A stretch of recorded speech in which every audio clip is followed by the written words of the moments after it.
بسم اللہ الرحمن الرحیم۔ شروع اللہ کے نام سے جو بڑا مہربان نہایت رحم والا ہے۔ سلطان محمود غزنوی کا دربار لگا ہوا تھا۔ دربار میں ہزاروں افراد شریک تھے، جن میں اولیاء، کتب اور ابدال بھی تھے۔ سلطان محمود نے سب کو مخاطب کر کے کہا، کوئی شخص مجھے حضرت خضر علیہ السلام کی زیارت کرا سکتا ہے؟ سب خاموش رہے۔ دربار میں بیٹھا ایک غریب دیہاتی کھڑا ہوا اور کہا،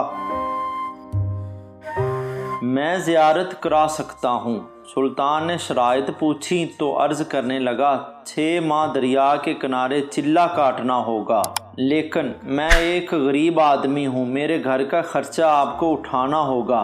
سلطان نے شرط منظور کر لی۔ اس شخص کو چلہ کے لیے بھیج دیا گیا اور گھر کا خرچہ بادشاہ کے ذمے ہو گیا۔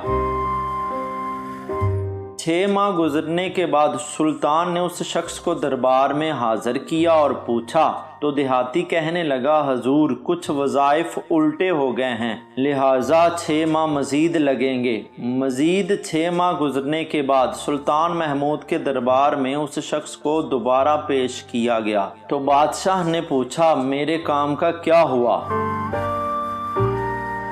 یہ بات سن کے دیہاتی کہنے لگا، بادشاہ سلامت، کہاں میں گناہگار اور کہاں حضرت خضر علیہ السلام، میں نے آپ سے جھوٹ بولا، میرے گھر کا خرچہ پورا نہیں ہو رہا تھا، بچے بھوک سے مر رہے تھے، اس لیے ایسا کرنے پر مجبور ہوا۔ سلطان محمود غزنوی نے اپنے ایک وزیر کو کھڑا کیا اور پوچھا، اس شخص کی سزا کیا ہے؟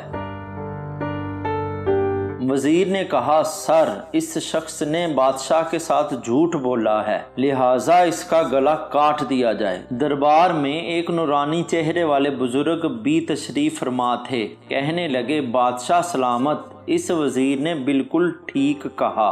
بادشاہ نے دوسرے وزیر سے پوچھا، آپ بتاؤ۔ اس نے کہا، سر، اس شخص نے بادشاہ کے ساتھ فراڈ کیا ہے، اس کا گلا نہ کاٹا جائے بلکہ اسے کتوں کے آگے ڈالا جائے تاکہ یہ ذلیل ہو کے مرے، اور اسے مرنے میں کچھ وقت تو لگے۔ دربار میں بیٹھے اسی نورانی چہرے والے بزرگ نے کہا، بادشاہ سلامت، یہ وزیر بالکل ٹھیک کہہ رہا ہے۔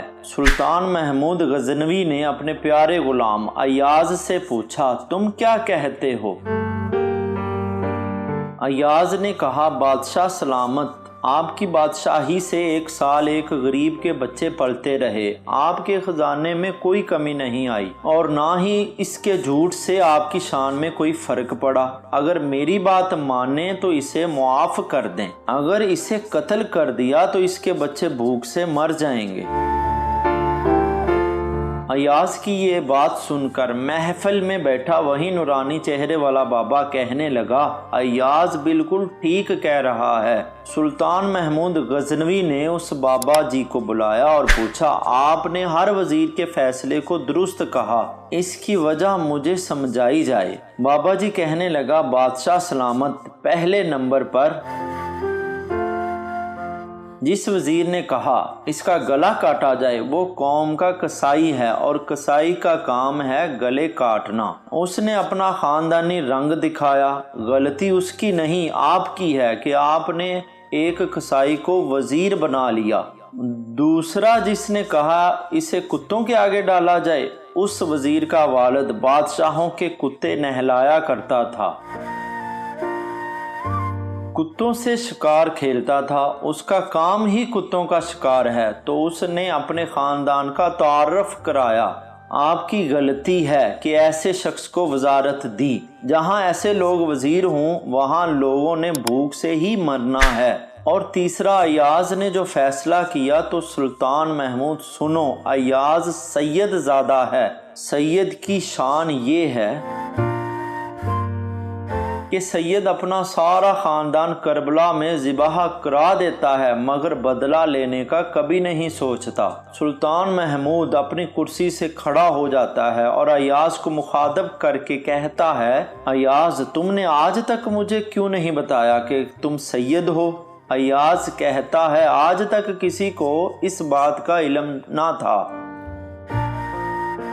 کہ ایاز سید ہے، لیکن آج بابا جی نے میرا راز کھولا، آج میں بھی ایک راز کھول دیتا ہوں۔ اے بادشاہ سلامت، یہ بابا کوئی عام ہستی نہیں، یہی حضرت خضر علیہ السلام ہیں۔